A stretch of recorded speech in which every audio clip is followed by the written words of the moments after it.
विद्यार्थी मित्रों, हो गई है पीर पर्वत सी पिघलनी चाहिए, इस हिमालय से कोई गंगा निकलनी चाहिए।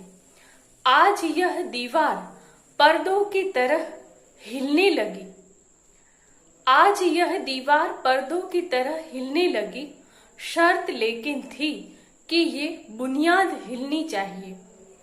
हर सड़क पर, हर गली में, हर नगर, हर गांव में हाथ लहराते हुए हर लाश चलनी चाहिए। सिर्फ हंगामा खड़ा करना मेरा मकसद नहीं, सिर्फ हंगामा खड़ा करना मेरा मकसद नहीं। सारी कोशिश है कि ये सूरत बदलनी चाहिए। मेरे सीने में नहीं तो तेरे सीने में सही, हो कहीं भी आग, लेकिन आग जलनी चाहिए। विद्यार्थी मित्रों, इस क्रांतिकारी रचना के रचयिता है कवि दुष्यंत कुमार।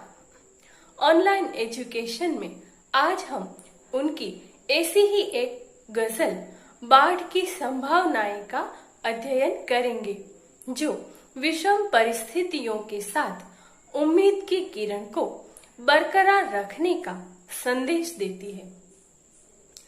आधुनिक हिंदी कवियों में दुष्यंत कुमार एक अनोखे कवि है। अपनी अल्प आयु में भी जितना कुछ उन्होंने सृजन किया, वह इन्हें हिंदी जगत में सदा के लिए प्रस्थापित करने के लिए काफी है। दुष्यंत कुमार हिंदी साहित्य जगत के सबसे बड़े सितारों में से एक है। उनकी कविताएं आज भी युवाओं से लेकर बुजुर्गों तक को प्रेरित करती है। उनका पूरा नाम दुष्यंत कुमार त्यागी था। दुष्यंत कुमार का जन्म उत्तर प्रदेश में बिजनौर जनपद की तहसील नजीबाबाद के ग्राम राजपुर नवादा में हुआ था। जिस समय दुष्यंत कुमार ने साहित्य की दुनिया में अपने कदम रखे, उस समय हिंदी में अग्नेय तथा गजानन माधव मुक्तिबोध की कठिन कविताओं की बोलबाला थी। दुष्यंत कुमार की कविताएं आम आदमी को उनसे जुड़ा महसूस करवाती थी। सिर्फ 42 वर्ष के जीवन में दुष्यंत कुमार ने अपार ख्याति अर्जित की। उनके बारे में निदा फाजली ने लिखा है, दुष्यंत की नजर उनके युग की नई पीढ़ी के गुस्से और नाराजगी से सजी बनी है। यह गुस्सा और नाराजगी उस अन्याय और राजनीति के कुकर्मों के खिलाफ नए तेवरों की आवाज थी, जो समाज में मध्यम वर्गीय झूठेपन की जगह पिछड़े वर्ग की मेहनत और दया की नुमाइंदगी करती है। दुष्यंत कुमार की पैनी दृष्टि ने जीवन के सीलन भरे अंधेरों कोनों का स्पर्श किया और उन स्थितियों के चित्र अंकित किए जिनमें जीवन से जुड़ी काली क्रूरताओं को दुष्यंत कुमार ने पहचाना और रेखांकित भी किया। उन्होंने केवल पोशाक या शैली बदलने के लिए गजल नहीं कही, लेकिन उनके माध्यम से एक भावात्मक आंदोलन उत्पन्न कर दिया। दुष्यंत कुमार इस तथ्य के प्रति पूर्णतः सजग है कि युग के हालात दिनों दिन खराब होते जा रहे हैं, क्योंकि रोशनी तक बंदिशों से घिरी हुई होती है। दुष्यंत कुमार इस विकृत परिवेश के प्रति अपनी वितृष्णा को पूरी तल्खी के साथ प्रकट करते हैं और इसे परिवर्तित करने के लिए एक भावांदोलन सहृदय सामाजिक के चित्त में उत्पन्न करना चाहते हैं। दुष्यंत कुमार की गजलों का संग्रह साए में धूप आया तो उसका पुरजोर स्वागत हुआ। क्योंकि उसमें हमारे जीवन की त्रासदी, विडंबनाएं, हकीकतें, विरोधाभास और जानलेवा स्थितियों को बखूबी रेखांकित किया गया है। चंद नमूने देखें तो यहाँ तो सिर्फ गूंगे और बहरे लोग बसते हैं। खुदा जाने यहाँ पर किस तरह जलसा हुआ होगा। दुष्यंत ऐसे पहले गजलकार है जो हमारे समय को, उसकी चुनौतियों को बहुत ही खुली और पैनी नजर से देखते हैं। साथ ही बहुत तड़पते हुए अंदाज में उसे पेश करते हैं। मैं बेपनाह अंधेरों को सुबह कैसे कहूं, मैं इन नजारों का अंधा तमाशबीन नहीं। राजनीति की आदर्शहीन, भ्रष्ट और अवसरवादी प्रवृत्तियों के कारण कवि के मन में उत्पन्न होने वाला क्षोभ, विवशता, निराशा और हताशा जैसी भावनाएं ही गजल के एक एक शेर में झलकती हुई देखी जा सकती है। अपनी गजलों को इसी रूप को स्वीकारते हुए स्वयं दुष्यंत कुमार ने लिखा है। इससे जाहिर है कि गजलों में केवल प्रेम और लौकिक प्रेम का ही वर्णन हो सकता है। यह मान लेना, गजलों में केवल प्रेम और लौकिक प्रेम का ही वर्णन हो सकता है, यह मान लेना भ्रांतिपूर्ण है। और भी विषयों की चर्चाएं और मुकम्मल बातें इस काव्य रूप में हो सकती है। वस्तुतः कोई काव्य रूप किसी विशिष्ट भावाभिव्यंजना के लिए ही हो सकता है, यह मानना ही अवैज्ञानिकता का परिचायक है। दुष्यंत कुमार ने अपनी एक गजल के शेर में कहा है, मुझ में रहते हैं करोड़ों लोग, चुप कैसे रहूं, हर गजल अब सल्तनत के नाम एक बयान है। इस प्रकार नई कविता से वापस छंद की दुनिया में लौटकर हिंदी में गजल को चमकाने वाले दुष्यंत कुमार एक ऐसे गजल गो है जिनकी वैयक्तिक पीड़ा सामाजिक व्यथा के साथ संयुक्त होकर अपने आहत की दिगंत व्यापी चीख बन जाती है।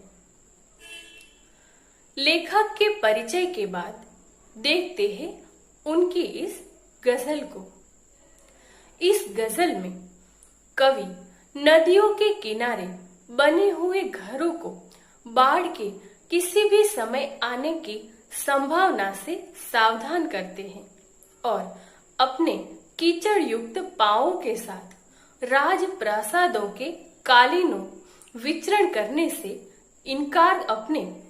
इनकार करके अपने वैचारिक प्रतिबद्धता को स्पष्ट कर देते हैं। वह साधारण व्यक्ति की उस बेचारगी पर दुख प्रकट करते हैं जो किसी भी सभा में झुनझुने की भांति बजवाई जाती है और ऊंघे हुए तथा अनमने लोगों में तड़प भर सकने में समर्थ आज की गजल की शक्तिमत्ता के प्रति पूर्णतः आश्वस्त है। इस गजल के प्रत्येक शेर की भाषा भूमि भिन्न भिन्न है। सांप्रत जीवन में मानव की स्थिति विसंगतियों से परिपूर्ण है। कवि कहते हैं, बाढ़ की संभावनाएं सामने हैं और नदियों के किनारे घर बने हैं। कवि कहते हैं कि नदियों में बाढ़ आने की संभावना हमेशा बनी रहती है, उससे भारी विनाश हो सकता है, पर नदियों के किनारे ही लोगों के घर बने हैं। फिर भी लोग वहां अपने घरों में निश्चित होकर रहते हैं। जैसे कि कवि कहना चाहते हो कि बाढ़ तो एक प्राकृतिक आपदा है और उस आपदा से डरकर कोई अपना घर बार छोड़कर नहीं चला जाता। नदियों में अक्सर बाढ़ आया करती है। बाढ़ के समय नदी का रूप विकराल हो जाता है। वे अपने साथ साथ घर, पेड़, फसलें, पशु आदि सब कुछ बहाकर ले जाती है। नदियों के किनारे बने घरों के बारे में लेखक को इसलिए चिंता है कि ये बाढ़ की चपेट में आकर नष्ट हो न जाए। आगे कवि कहते हैं, चीड़ वन में आंधियों की बात मत कर, इन दरख्तों के बहुत नाजुक तने हैं। कवि कहते हैं कि चीड़ के वृक्षों के तने बहुत नाजुक होते हैं। दरख्त यानी कि पेड़ और तने यानी कि पेड़ का वह हिस्सा जिस पर शाखाएं निकलती है। तो कवि कहते हैं कि चीड़ के वृक्षों के तने इतने नाजुक होते हैं कि तेज हवा चलने पर भी उनके टूटकर गिर जाने का अंदेशा होता है।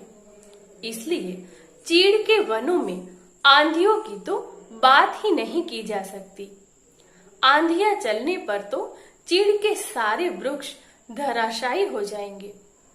चीड़ के पेड़ों के तने बहुत ही नाजुक होने के कारण वे तेज हवा के झोंकों में भी टूटकर गिर सकते हैं। और ऐसे में यदि चीड़ वन में आंधियां आएंगी तो वन में चीड़ के सारे वृक्ष धराशायी हो जाएंगे। इस तरह टूटे हुए चेहरे नहीं हैं, जिस तरह टूटे हुए ये आईने हैं। कवि कहते हैं कि लोगों में हताशा है। जिस तरह टूटे हुए आईने होते हैं, वैसी ही हताशा लोगों में है। टूटे हुए आईने टूटने पर टुकड़े टुकड़े हो जाते हैं। यहाँ लोगों में अभी भी कुछ कर गुजरने की शक्ति शेष है। आईने टूट जाते हैं तो फिर उनका कोई मूल्य नहीं रह जाता। उसे फिर से जोड़ा नहीं जा सकता और वे बेकार हो जाते हैं। कवि कहते हैं कि लोगों के चेहरे भी आईने की तरह टूटे हुए हैं, क्योंकि वे उदास और मायूस हैं। उन्हें अपना जीवन भी व्यर्थ लगता है, परंतु वे आईने नहीं मनुष्य हैं। परिस्थितियों ने उन्हें भले ही तोड़ दिया है, पर अब भी वे बहुत कुछ कर सकते हैं। वे आईने की तरह टूटे हुए जरूर है, लेकिन उसके समान कोई चेतनाहीन वस्तु नहीं है। उन्हें यदि अवसर मिले तो उनके मन की टूटन दूर कर सकते हैं और उनके अरमानों की फसल को फिर से लहलहा सकते हैं। वे अगर प्रयत्न करें तो अपने टूटे हुए सपनों को फिर से साकार कर सकते हैं।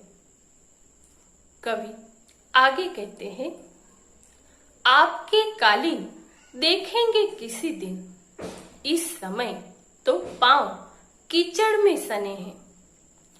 कालीन यानी कि रेशमी सतरंजी। कवि कहते हैं कि अभी तो कष्ट से गुजरने के दिन हैं। उनके पैर पूरी तरह कीचड़ में सने हुए हैं और इस कष्ट से मुक्ति मिलने पर ही वे किसी के सुखद आश्वासन अथवा उसके वैभव के दर्शन करेंगे, वरना उस वैभव पर भी दाग लग जाएगा। अभी पैर कीचड़ में सने हैं, अभी तो कष्टों से गुजर रहे हैं। ऐसे में उन्हें किसी प्रकार के आश्वासन या सुख की अभिलाषा नहीं है। कवि आगे कहते हैं, जिस तरह चाहो बजाओ इस सभा में, हम नहीं है आदमी, हम झुनझुने हैं। जिस तरह कवि कहते हैं कि इस सभा में हमारी स्थिति किसी असहाय व्यक्ति जैसी लाचार है। तुम हमारे साथ जैसा भी चाहो हमारा उपयोग करो। हमारी हैसियत आदमी के रूप में नहीं है। हम आदमी न रहकर हमारे साथ कोई भी खिलवाड़ कर सके ऐसे किसी झुनझुने की तरह हो गए हैं। यहाँ पर कवि अपने स्वार्थ के लिए लोगों का इस्तेमाल करने वाले व्यक्तियों की ओर कटाक्ष करते हैं और साथ ही समाज में उपेक्षित और सामान्य व्यक्तियों की पीड़ा की अभिव्यक्ति करते हैं। राजनैतिक लोगों द्वारा आम आदमी का जिस प्रकार शोषण और दुरुपयोग किया जाता है, इस मुद्दे को यहाँ पर व्यंग्यात्मक ढंग से व्यक्त किया गया है। कवि आगे कहते हैं, अब तड़पती सी गजल कोई सुनाए, हम सफर ऊंघे हुए हैं अनमने हैं। कवि कहते हैं कि हमारे साथ चलने वाले लोग अर्ध निद्रा की हालत में हैं और उन पर उदासी छाई हुई है। अब उन्हें कोई फड़कती हुई गजल सुनाए, उन्हें ऐसा कोई गीत सुनाए जिसे सुनकर वे जागृत हो उठे और उसमें नए जोश और नई शक्ति का संचार हो उठे। कवि के साथ चलने वाले लोग अर्ध निद्रा की स्थिति में हैं। उनमें उदासी छाई हुई है और जीने का उत्साह नहीं रहा है। वे अपने खिलाफ हो रहे किसी चीज का विरोध भी नहीं कर सकते। कवि ऐसे लोगों में नवीन चेतना और जागृति का संचार करना चाहते हैं। कवि उन्हें फिर से जीवंत बनाना चाहते हैं और इसीलिए वह उन्हें तड़पती हुई गजल सुनाना चाहते हैं, जिससे उनकी मरी हुई चेतना, मरी हुई भावनाएं फिर से जागृत हो उठे। कवि के साथ चलने वाले लोग हमसफर अर्ध निद्रा की स्थिति में होने के कारण उनमें जो उदासी छाई हुई है, उनके कारण उनके जीने का उत्साह भी नहीं रहा है और ऐसे में वे लोग अपने खिलाफ हो रही किसी चीज का विरोध भी नहीं कर सकते हैं। वे लोग ऐसी बेहोशी में खोए हुए हैं कि उनको उनके साथ हो रही किसी गलत चीज का भी कोई ख्याल नहीं रहता और उसका विरोध प्रकट करने के लायक भी नहीं रहते। परिणाम स्वरूप जो कुछ भी होता है, वे उदास होकर चुपचाप बेहोशी में ही अपना जीवन जिए जा रहे हैं। कवि उनमें नई चेतना और जागृति लाना चाहते हैं। कवि उन्हें प्राणवान बनाना चाहते हैं और इसीलिए उन्हें तड़पती हुई गजल सुनाना चाहते हैं और उसके द्वारा चेतना उत्पन्न करना चाहते हैं। इस प्रकार इस गजल के माध्यम से कवि ने बताया है कि देश की जनता में उदासी का माहौल है। जरूरतमंदों को सरकारी सहायता नहीं मिल पाती है। लोगों में जन विरोधी नीतियों और योजनाओं का विरोध करने का साहस नहीं है। जिनमें कुछ कर गुजरने की इच्छा है, उन्हें उसका मौका नहीं दिया जाता। लोगों को वैभव के सपने दिखाकर बहलाया जाता है। गरीबों को खिलौना समझकर उनका मनमाना उपयोग किया जाता है।